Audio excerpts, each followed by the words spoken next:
いつもご視聴いただき誠にありがとうございます。釣りって学べるです。本日のテーマは、魚が釣れない7つの環境的理由、自然条件から読み解く釣れない日の共通点、釣り人なら誰もが経験したことがあるあるあるネタに切り込んでいきたいと思います。同じ仕掛け、同じポイント、なのに今日は釣れない。昨日はあんなに釣れたのに今日は何も反応がない。釣りをしているとそんなモヤモヤした日ってありますよね。腕が悪いのかな？仕掛けの選び方を間違えた？今日は運が悪かっただけ？そう思って落ち込むこともあるかもしれませんが、実はその釣れない理由、自然環境の影響が大きく関係していることが多いのです。釣りは自然を相手にする遊び。だからこそ自然条件を読み解く力こそが超過アップへの鍵なのです。今回は釣れない理由として考えられる7つの自然的要因を解説していきます。本日の結論です。腕や仕掛けのせいではなく、自然条件が大きく影響している。本日の目次です。水温の急変、気圧の変化、風向きと風速、潮回りと潮位、水の濁りと透明度、騒音、振動、人影、太陽光と雲の動き。それでは順に見ていきましょう。水温の急変。魚にとって水温は生死に関わる重要な要素です。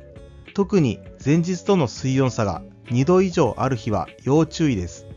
水温が急に下がると魚は活動を控える傾向にあり、餌を追わなくなります。一方、水温が急激に上がると水中の酸素濃度が低下し、魚が苦しくなって動きが鈍くなることもあります。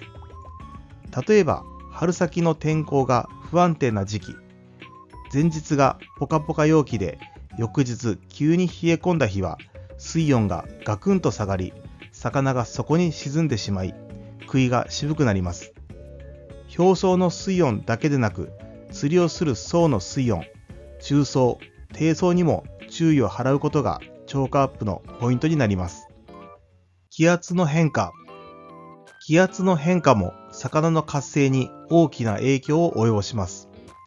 人間が天気の変化で頭痛やだるさを感じるように、魚たちも気圧の変化に敏感なのです。低気圧が近づくと水中の圧力が変化し、魚の浮き袋が膨張して浮きやすくなり、バランスが取りにくくなります。その結果、魚は深場に潜り、じっとしてしまうことが多くなります。反対に高気圧が安定しているときは、魚の活性が上がりやすくなりますが、天候も良くなり、水の透明度が高くなるため、魚の警戒心が強くなるという一面もあります。つまり、気圧が急激に下がっているときや安定していない日は、魚が釣れにくい傾向にあるということです。天気予報アプリの気圧グラフをチェックするだけで、超過予測のヒントになります。風向きと風速。風も超過に直結する大切な要因です。風向きによってベイト、小魚の寄り具合が変わります。風が岸に向かって吹くオンショアは、ベイトが岸に寄ってきやすくなり、それを狙うフィッシュイーターも寄ってきます。反対に風が沖に向かって吹くオフショアは、ベイトが沖に流され、岸から釣るには厳しい状況になります。また、風速にも注意が必要です。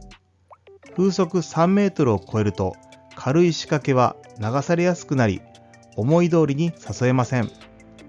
風速5メートルを超えると、糸が風に煽られて当たりが取りにくくなるだけでなく、仕掛けのコントロールも困難になります。風の日は風裏を探す、重めの仕掛けに変更する、ポイントを変えるなど、柔軟な対応が超過に大きく影響します。潮回りと潮位。潮の動きは海釣りにおける最重要項目です。潮が止まっている潮止まり時間帯は、餌となるベイトも動かず、フィッシュイーターも捕食を控えます。特に小潮や長潮といった潮位の変動が少ない日は、一日を通して動きの少ない海になることがあり、厳しい潮下につながりがちです。逆に潮が動き始めたタイミング、上げ始め、下げ始めはチャンスです。満潮時は岸際まで魚が寄ってくるため、朝まずめプラス満潮が重なるとゴールデンタイムになる可能性大です。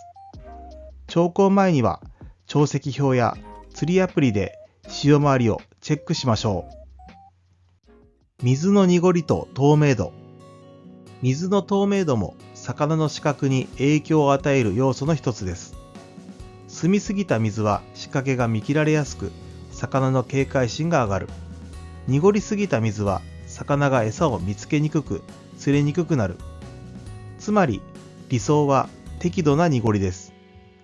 例えば雨の翌日で濁りが強すぎる日や、風が強く波立った日の濁りは魚にとってストレスになることもあります。逆に程よく濁ったタイミングでは魚の警戒心が緩み、思い切った捕食行動をとることがあります。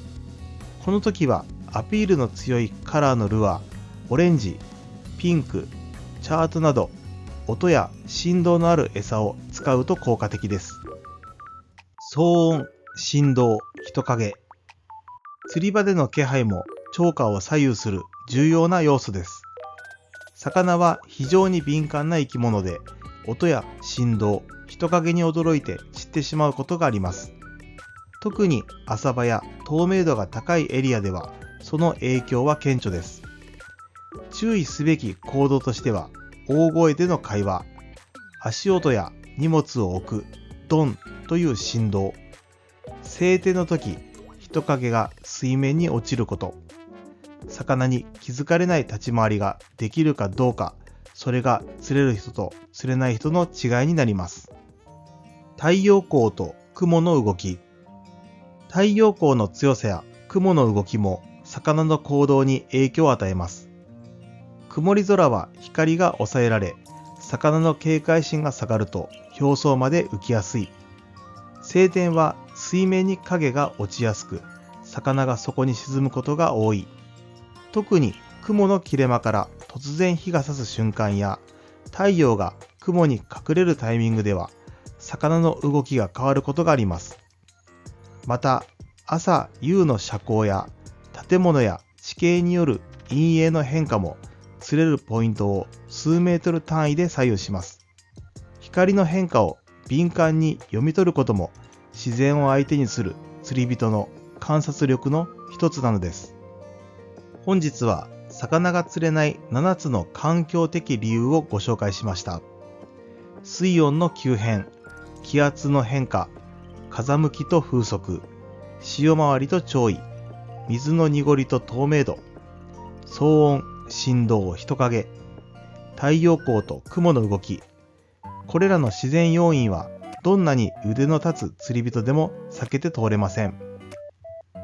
しかし、これらを事前に予測し、現場で柔軟に対応する力を持つことで、釣れない日を釣れる日に変えることができるのです。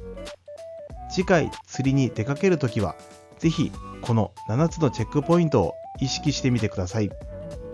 なんとなく行く釣りから自然を読み解く釣りへ、それこそが釣りの本当の楽しさ、そして学べる釣りの醍醐味です。それではまた次回の動画でお会いしましょう。